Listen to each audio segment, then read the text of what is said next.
दोस्तों, तो कैसे आप सभी का हमारे YouTube channel MT science classes में स्वागत है। मैं आपका दोस्त प्रियांशु तिवारी आपके लिए एक नई वीडियो लेकर हाजिर हूँ। जो फ्रेंड नए हों कृपया चैनल को सब्सक्राइब कर दें, वीडियो को लाइक कर दें और बेल आइकन को प्रेस कर दें। चलिए वीडियो स्टार्ट करते हैं। आज की टॉपिक क्या है? आज की टॉपिक भी गॉस के अनुप्रयोग पर ही आधारित है, लेकिन आज का डेरिवेशन जो है वो अलग होने वाला है। क्योंकि आज का डेरिवेशन कैसा है? आज का डेरिवेशन क्या है? एक समान आवेशित अचालक गोले के कारण वैद्युत क्षेत्र की तीव्रता हम ज्ञात करेंगे। पिछली वीडियो में हमने एक ऐसे खोखले गोले का डेरिवेशन किया था जिसमें 3 केसेस बने थे।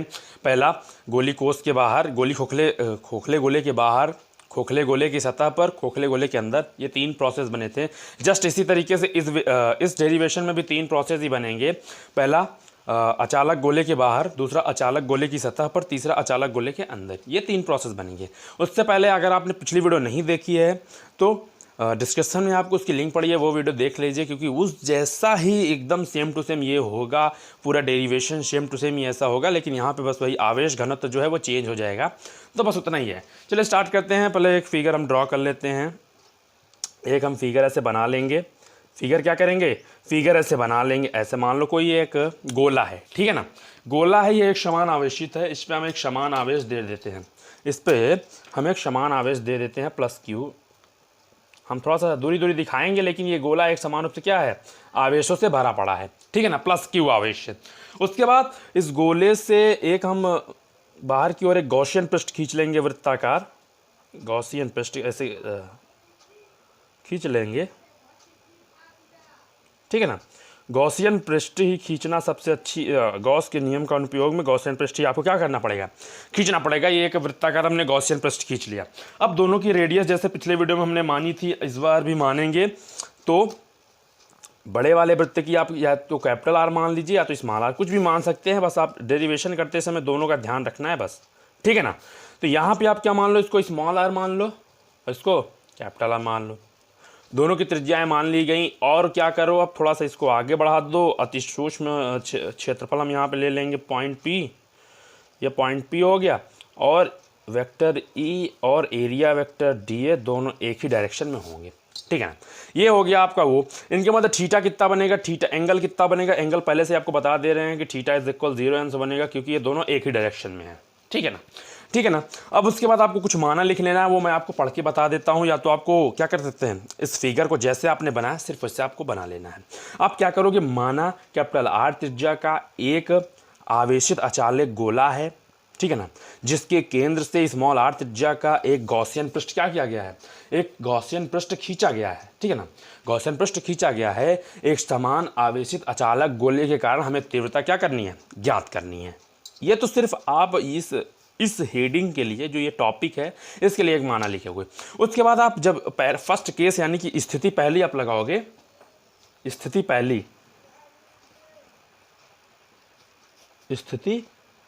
फर्स्ट जब आप लगाओगे, स्थिति फर्स्ट क्या लगाओगे? स्थिति फर्स्ट में एक समान आवेशित अचालक गोले के बाहर एक समान आवेशित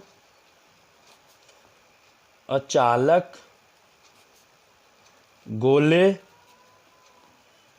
के बाहर। ये केस फर्स्ट बनेगा क्योंकि ये समान आपका एक समान आवेशित अचालक गोला है, इसके बाहर हमको ज्ञात करना है। तो दोनों में रिलेशन स्मॉल आर और कैपिटल आर में रिलेशन क्या बनेगा? कैपिटल आर बड़ा होगा स्मॉल आर से, ये रिलेशन इनमें बनेगा, ठीक है ना। ये रिलेशन जब निकल के आया तो आप इसमें थोड़ा सा और माना लिखोगे कि अति सूक्ष्म क्षेत्रफल डी ए, अति सूक्ष्म क्षेत्रफल डी ए अचालक गोले के बाहर बिंदु पी वैद्युत क्षेत्र की तीव्रता दोनों, एक मिनट बताते हैं आपको कि जो बिंदु पी है वो अचालक गोले, माना बिंदु पी अचालक गोले के बाहर स्थित है तथा अति सूक्ष्म क्षेत्रफल डी ए तथा विद्युत क्षेत्र की तीव्रता दोनों एक ही डायरेक्शन में है या दोनों एक ही दिशा में है। अतः इनके मध्य बनने वाला कोण क्या होगा? थीटा इज इक्वल 0 डिग्री होगा। अतः इनके मध्य बनने वाला कोण 0 अंश होगा। तो डीए से अति सूक्ष्म क्षेत्रफल डीए से निकलने वाला डी से निकलने वाला फ्लक्स, डी से निकलने वाला फ्लक्स, तो डी से निकलने वाला फ्लक्स कितना हो जाएगा आपका, डी से निकलने वाला फ्लक्स कितना हो जाएगा, phi E is equal phi D phi E D phi E is equal E D A cos 0 अंश, इतना हो जाएगा। उसके बाद आपका डी फाई ई निकल के आ जाएगा और ई डी ए बचेगा, ठीक है ना। अब क्या करेंगे, अब संपूर्ण पृष्ठ से निकलने वाला फ्लक्स हम निकाल लेंगे। क्या निकाल लेंगे, संपूर्ण पृष्ठ से निकलने वाला फ्लक्स, संपूर्ण पृष्ठ से निकलने वाला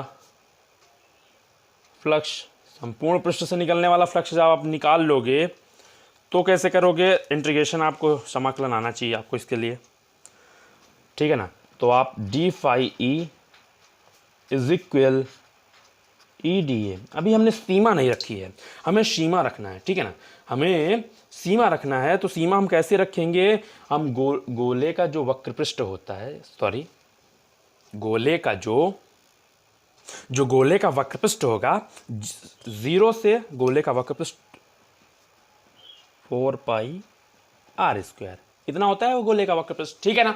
जब इतना कर लोगे आप तो फाई ई इज इक्वल कितना आ जाएगा, phi E is equal E, इसका समाकलन ए 4 पाई आर स्क्वायर 0, तो D phi E is equal E upper limit 4 pi are square minus का 0, तो फाई ई इज इक्वल कितना आ जाएगा, E into 4 pi are square, समीकरण 1। इसको आप क्या करोगे, मान लोगे ऐसे, ठीक है ना। समीकरण 1 आप मान लीजिए, उसके बाद आगे थोड़ा सा चलते हैं, प्रोसेस और बाकी है, ठीक है ना। उसके बाद आप क्या करोगे, अब लिखोगे गॉस के प्रमेय से, गॉस के प्रमेय से, जब गॉस के प्रमेय से आप लिखोगे तो गॉस का प्रमेय कितना होता है, गॉस का प्रमेय phi E is equal Q upon epsilon naught, ठीक है ना, phi E is equal Q upon epsilon naught, समीकरण 2, समीकरण 2, समीकरण 1 व समीकरण 2 की तुलना से, जब आप समीकरण 1 और समीकरण 2 की आप तुलना कर दोगे तो आपको मिल जाएगा कितना, Q upon epsilon naught is equal E into 4 pi are square, इतना मिल गया आपको, ठीक है ना, इतना मिल गया। नए पेज पे आते हैं, जब आपको Q upon epsilon naught is equal E into 4 pi are square, इतना आपको जब मिल जाएगा तो आप क्या करोगे कि तीव्रता की वैल्यू निकाल, आप तीव्रता का फॉर्मूला फाइंड कर लोगे, कितना हो जाएगा 1/4 pi epsilon naught into Q upon R square, ठीक है ना, ठीक है ना। इतना आपका निकल के आया, ये हो गई तीव्रता, ठीक है ना।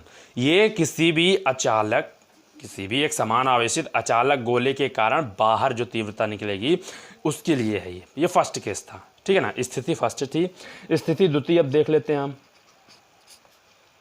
इसलिए मैंने आपसे कहा कि अगर आपने पहली वीडियो इसकी पहले वीडियो नहीं देखी है, किसी एक समान आवेशित खोखले गोले वाला वीडियो नहीं देखा है डेरिवेशन, तो आप उसको देख लीजिए। उसको देख लेंगे तो इसको बस सिर्फ आपको डेरिवेशन समझना है, बस करना कुछ नहीं है इसमें, ठीक है ना।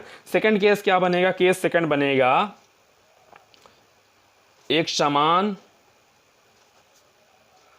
आवेशित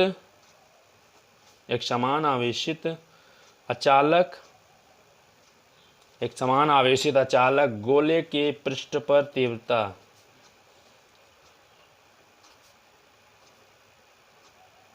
ये बनेगा आपका सेकंड केस बनेगा। इसके लिए एक फिगर पहले आप देखो, ऐसे ड्रॉ कर लोगे, आप ऐसे फिगर ड्रॉ कर लेंगे आप। यहाँ पे आप पॉजिटिव आज एक समान रूप से फैला होगा, ठीक है ना। ऐसे एक समान रूप से पूरे पृष्ठ पर फैला होगा। यहाँ पे हम इसकी तीव्रताएं निकाल देते हैं, ठीक है। तीव्रताएं कैसे, ये ऐसे,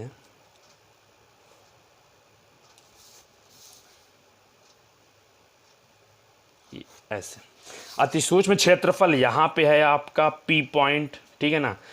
D और A दोनों एक ही डायरेक्शन में है। ये स्मॉल r इधर है, ये कैपिटल R इधर है, ठीक है ना। स्मॉल r और कैपिटल R इधर है। रिलेशन इनके मध्य क्या निकलेगा, capital R is equal small r, ये रिलेशन निकलेगा। आपको रिलेशन याद रखना है हमेशा, ठीक है ना। उसके बाद आप माना क्या लिखोगे, इसमें थोड़ा सा एक लाइन आपको माना लिखना है कि माना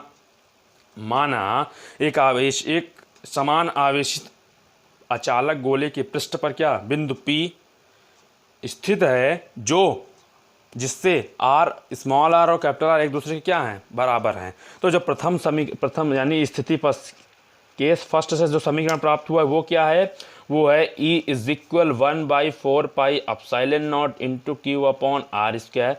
इतना भी हो सकता है क्योंकि कैपिटल R और स्मॉल r बराबर हैं। अगर आप केस द्वितीय के हिसाब से अगर इसको आप मॉडिफाई करना चाहते हैं तो आप इसको चेंज कर सकते हो, किसमें, E is equal 1/4 pi epsilon naught into Q upon capital R का स्क्वायर। क्योंकि दोनों त्रिज्याएं आपस में क्या हैं, बराबर हैं। आप इसको भी लिख सकते हो और इसको भी लिख सकते हो, लेकिन अगर आप इसको लिखते हो तो आप क्या लिखते हो कि उसके पृष्ठ पर है, क्योंकि हमने किसी भी एक समान आवेशित अचालक गोले की त्रिज्या कितनी मानी है, कैपिटल R मानी है। तो ये ज़्यादा बेटर पड़ेगा आपके लिए, ठीक है ना। अब आपका लास्ट केस बचा है थर्ड केस देखते हैं अब हम, ठीक है ना। स्थिति तीसरी देखते हैं, केस थर्ड देखते हैं, स्थिति थर्ड देखते हैं। इसकी स्थिति क्या बनेगी, एक समान आवेशित अचालक गोले के भीतर तीव्रता, एक समान आवेशित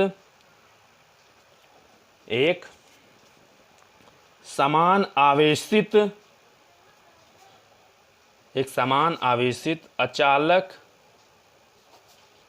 गोले के भीतर तीव्रता, इसको आपको निकालनी है, ठीक है ना। इसके लिए हम एक पहले फिगर बना लेते हैं। हमारा जो अचालक गोला होगा वो बड़ा होगा क्योंकि हमें उसके भीतर तीव्रता फाइंड करनी है, ठीक है ना। तीव्रता हमको इसके अंदर ज्ञात करनी है। यह डॉटेड लाइन से रहेगा क्योंकि यह गॉसियन पृष्ठ है, भले ही छोटा है लेकिन क्या है, ये गॉसियन पृष्ठ है। आपको याद होना चाहिए कि गॉस के अनुप्रयोग में हमेशा हम गॉसियन पृष्ठ ही खींचते हैं, ठीक है ना। अब इसकी रेडियस दोनों की मान लो, आप बना लो।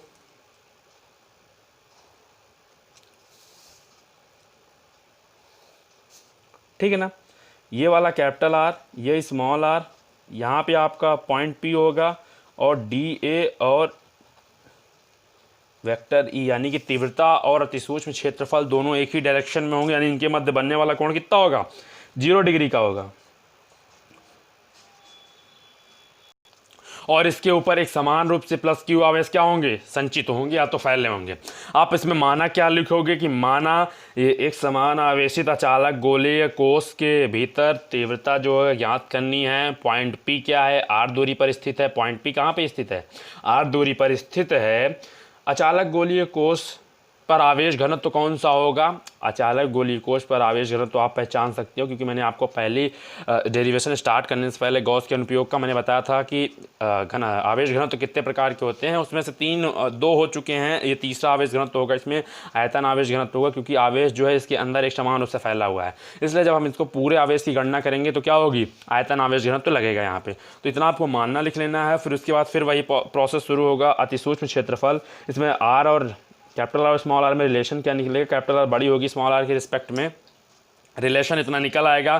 फिर उसके बाद आपको लिखना क्या है, अतिसूक्ष्म क्षेत्रफल DA से निकलने वाला फ्लक्स सब कुछ वही है, आपको सिर्फ समझने की देरी है। अगर आप समझ लेते हो तो आपको डेरिवेशन रटने की कोई आवश्यकता नहीं है, सिर्फ आपको फिगर बनाना आना चाहिए बस। क्योंकि अगर आप फिगर बना लेते हो तो आप उसका माना लिख लोगे, अगर आप माना लिख लेते हो तो सब कुछ कर सकते हो, ठीक है ना। अब आप लिखेंगे D phi E E D A cos 0 degree, इतना हो जाएगा। तो आपका निकल के आएगा D phi E is equal कितना आ जाएगा, ई डी ए, इतना आपका निकल के आ गया। अब अगले पेज पे चलते हैं। अब इसके बाद क्या करेंगे, अब इसके बाद हम क्या करेंगे, संपूर्ण पृष्ठ निकलने वाला फ्लक्स, संपूर्ण पृष्ठ से निकलने वाला फ्लक्स, जो संपूर्ण पृष्ठ से फ्लक्स निकलेगा वो कितना होगा, तो हम समाकलन कर देंगे D phi E is equal 0 से 4 पाई आर स्क्वायर, गोले के वक्र पृष्ठ से ही निकलेगा ना पूरा पूरा संपूर्ण पृष्ठ डी फाई ए। तो फाई ई इज इक्वल ई 0 से 4 pi are square D A, इतना हो जाएगा, समझ रहे हो ना इतना। उसके बाद D phi E is equal E into A 4 pi are square से 0 D phi E, sorry phi E is equal upper limit minus 0 lower limit, तो D phi E is equal E into 4 pi are square. इतना हो गया, इतना हो गया। इसको समीकरण 1 मान लो। फिर आप गॉस के प्रमेय से क्या करोगे, गॉस के प्रमेय से अब क्या लिखोगे आप कि गॉस के प्रमेय से, गॉस के प्रमेय से, गॉस का प्रमेय क्या है, गॉस का प्रमेय है आपका phi E is equal Q upon epsilon naught, ठीक है ना। क्यू अपॉन एप्सिलॉन नॉट हमें पता है या हम जानते हैं या कह सकते हैं, अतः अचालक गोले पर आयतन आवेश घनत्व है, आयतन आवेश घनत्व है, आयतन आवेश घनत्व है, इतना कर लेंगे, आयतन आवेश घनत्व है। उसके बाद आयतन आवेश घनत्व है, ठीक है ना। आयतन आवेश घनत्व को हम रो से प्रदर्शित करते हैं, rho is equal Q upon, अब गोले का आयतन कितना होता है 4/3 pi r cube, 4/3 pi r cube. तो यहाँ पे हम या तो कैपिटल आर लगाएंगे, 4/3 पाई आर क्यूब, इतना हो गया, इतना हो गया। अब यहाँ पे क्यू की वैल्यू आप निकाल लोगे तो क्यू इज इक्वल आ जाएगा कितना, rho into 4/3 pi r cube, इतना आ गया, ठीक है ना। जब इतना आ गया तो समीकरण 1 और 2 की तुलना करके उसमें आप जब किसकी वैल्यू रखोगे, उसमें आप जब क्यू की वैल्यू रख दोगे तो आपका समीकरण क्या हो जाएगा, डेरिवेशन सॉल्व हो जाएगा। तो आपका ई इज इक्वल कितना आ जाएगा, E is equal 1/4 pi epsilon naught into Q upon small R का स्क्वायर, ठीक है ना। इतना हो जाएगा, इतना हो जाएगा। जब इतना हो जाएगा तो आपको क्या करना है, इतना जब हो जाएगा तो यहाँ पे क्यू की वैल्यू रख दोगे आप 1/4 pi epsilon naught into rho into 4/3 into pi are capital R का क्यूब अपॉन आर स्क्वायर, इतना हो गया, इतना हो गया। फिर देखते हैं हम क्या होता है। अब सॉरी यहाँ पे थोड़ा स्मॉल आर रहेगा, स्मॉल आर रहेगा क्योंकि हम स्मॉल आर कर लो, आप बना लो, तो यहाँ पे स्मॉल आर आ जाएगा, ठीक है ना। जब स्मॉल आर आ जाएगा तो दो स्मॉल आर कट जाएगा, ऊपर एक स्मॉल आर बचेगा। उसके बाद इसको थोड़ा सा सिंप्लीफाई और कर लेते हैं नए पेज पे आके। जब इसको और सिंप्लीफाई करेंगे तो आपका क्या बन जाएगा, आपका मिल जाएगा E is equal 1/4 pi epsilon naught into, यहाँ पे क्या था आपका रो इंटू 4 पाई आर बचेगा क्योंकि हमने 2R से 2R काट दिए, अपॉन 3 आ जाएगा, ठीक है ना। अब 4 पाई से आपका 4 पाई कट जाएगा, तीव्रता आ जाएगी E बराबर रो R अपॉन 3 एप्सिलॉन नॉट, ठीक है ना। ये आपका फॉर्मूला निकल के आएगा। तो तीनों केसों में मैंने आपको तीव्रता निकाल के बता दी गई। तो ये गॉस के अनुप्रयोग का एक और पार्ट था। अगर आपको वीडियो पसंद आई हो तो वीडियो को लाइक कर दें, चैनल को सब्सक्राइब कर दें और बेल आइकन को प्रेस कर दें, अपने दोस्तों के पास ज़्यादा से ज़्यादा मात्रा में शेयर करें। धन्यवाद।